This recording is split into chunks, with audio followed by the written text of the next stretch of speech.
Tahukah kalian bahwa setiap tahunnya Indonesia mengimpor ratusan ribu ton buah jeruk demi memenuhi standarisasi pasar modern?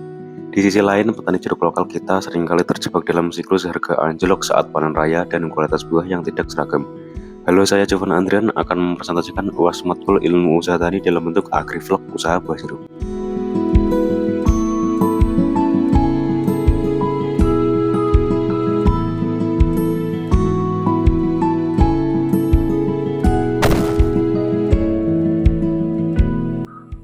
Usaha tani jeruk memiliki karakteristik resiko yang tinggi karena sifat produknya yang musiman dan mudah rusak. Ruang lingkup usaha tani ini tidak lagi bisa dipandang sekedar bercocok tanam tradisional. Kita menghadapi tantangan perubahan iklim yang memicu ledakan hama kutu loncat, penyebab penyakit CVBD. Oleh karena itu, revolusi manajemen produksi dari hulu ke hilir memastikan bahwa setiap jengkal lahan dikelola secara terstruktur berbasis data ekonomi dan agronomi yang valid.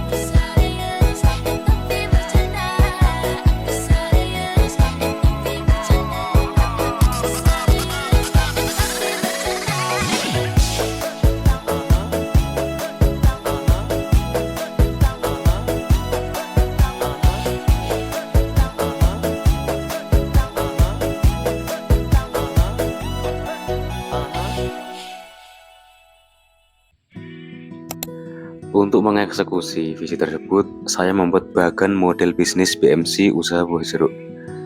Segmen pelanggan, rumah tangga, pecinta gaya hidup sehat, toko buah kecil, restoran atau kafe.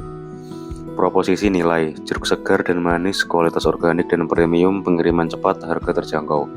Saluran pemasaran, pasar tradisional, supermarket atau retail, toko online atau e-commerce, media sosial. Hubungan pelanggan, layanan responsif, program loyalitas pelanggan, umpan balik aktif, komunitas pelanggan. Arus pendapatan, penjualan buah jeruk segar, penjualan produk olahan, jus atau selai, kemitraan retail, penjualan B2B. Aktivitas kunci, penanaman dan perawatan kebun, panen dan sortasi, pemasaran dan promosi, manajemen distribusi. Sumber daya kunci, lahan kebun jeruk, petani ahli, teknologi pertanian, jaringan distribusi. Kemitraan kunci, pemasok bibit dan pupuk, kelompok tani lokal, platform e-commerce, logistik dan pengiriman. Struktur biaya, biaya lahan dan operasional, biaya pupuk dan pestisida, biaya tenaga kerja, biaya pemasaran dan distribusi.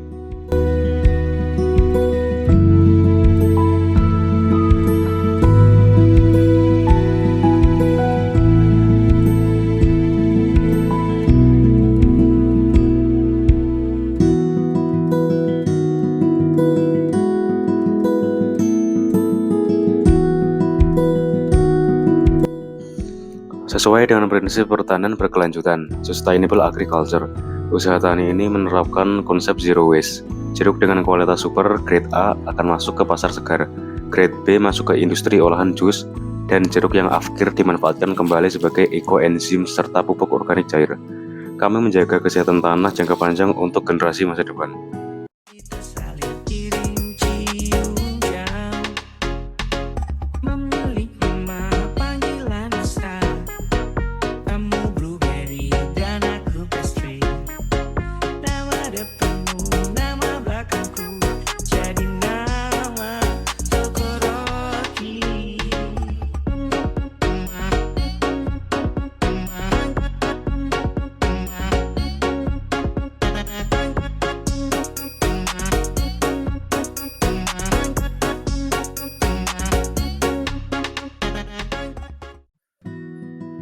Kami tidak hanya sekedar melabeli usaha ini dengan kata digital. Teknologi Internet of Things atau bisa disingkat dengan IoT menggunakan sensor kelembapan tanah dan cuaca otomatis di area kebun. Sensor ini bekerja mengirimkan data real-time ke aplikasi smartphone kami setiap 15 menit. Jika tanah mendeteksi penurunan kadar air di bawah 60%, sistem irigasi tetes drip irrigation akan menyala otomatis secara presisi. Inovasi ini menghemat penggunaan air hingga 40% dan mencegah pembusukan akar jeruk.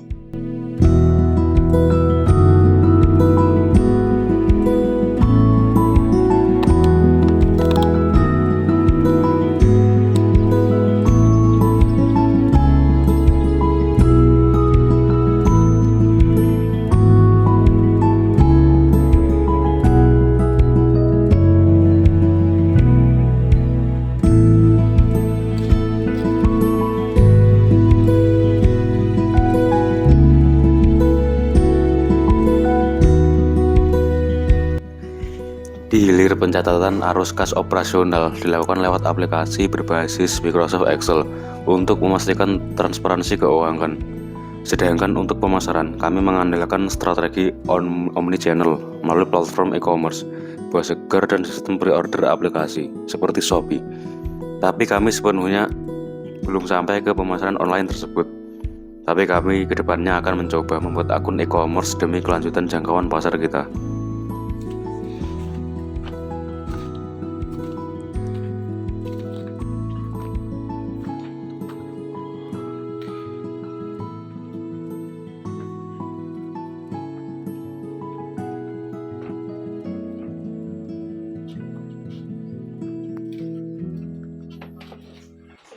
Sebuah ide bisnis harus teruji secara matematis dan logis. Berikut adalah analisis kelayakan finansial. RC rasio total penerimaan dibagi dengan total biaya. Dengan total penerimaan 4.500.000 dibagi 3.600.000 yang mendapatkan hasil 1,25. Usaha layak dijalankan karena RC rasio lebih dari 1. BEP berada pada titik impas dengan BEP harga 15.000 per kilo dengan BEP produksi 240 kg.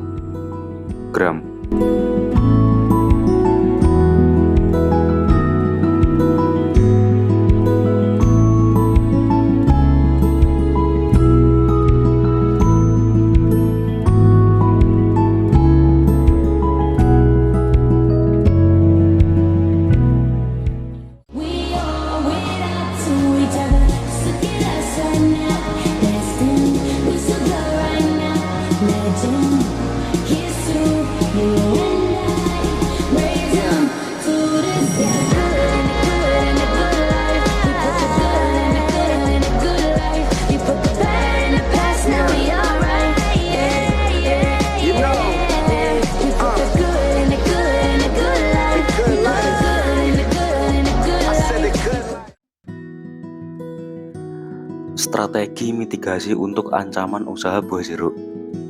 Strengths, kekuatan, faktor internal positif. Yang pertama, jeruk kualitas unggul, manis, segar, organik. Kedua, lokasi kebun strategis, subur, akses mudah. Yang ketiga adalah tim petani berpengalaman, tenaga ahli. Keempat, mereka dikenal dan terpercaya. Opportunities, peluang, faktor eksternal positif. Integrate Pest Management IPM, infrastruktur dan perlindungan, penerapan IPM, pengendalian biologis rotasi tanaman, pemasangan jaring bayang, irigasi modern, prediksi cuaca akurat. Threats, ancaman, faktor eksternal negatif. Yang pertama adalah serangan hama dan penyakit tanaman. Yang kedua, perubahan cuaca ekstrim, gagal panen, persaingan harga dengan jeruk impor. Dan yang terakhir keempat, fluktuasi harga pupuk dan logistik. Strategi mitigasi. Diferensiasi produk, membangun merek premium, sertifikasi organik, layanan langsung pelanggan, optimasi logistik dan rantai pasok, kemitraan logistik jangka panjang, manajemen inventaris efisien, pembelian massal. Kesimpulannya adalah, ini bukan sekedar proyek budidaya jeruk biasa. Ini adalah sebuah ekosistem modern yang menjawab tantangan efisiensi, kelayakan ekonomi, dan keberlanjutan lingkungan secara sekaligus. Dengan nilai RC yang tinggi dan pemanfaatan IoT yang presisi, usaha tani ini sangat layak untuk didukung, dikembangkan, dan menjadi standar baru agribisnis di Indonesia. Saatnya kita bangga dan berdaulat dengan buah lokal berkualitas global. Saya Jovan Andrian, terima kasih dan mari bersama-sama merancang masa depan agribisnis Indonesia. Sekian dan terima kasih.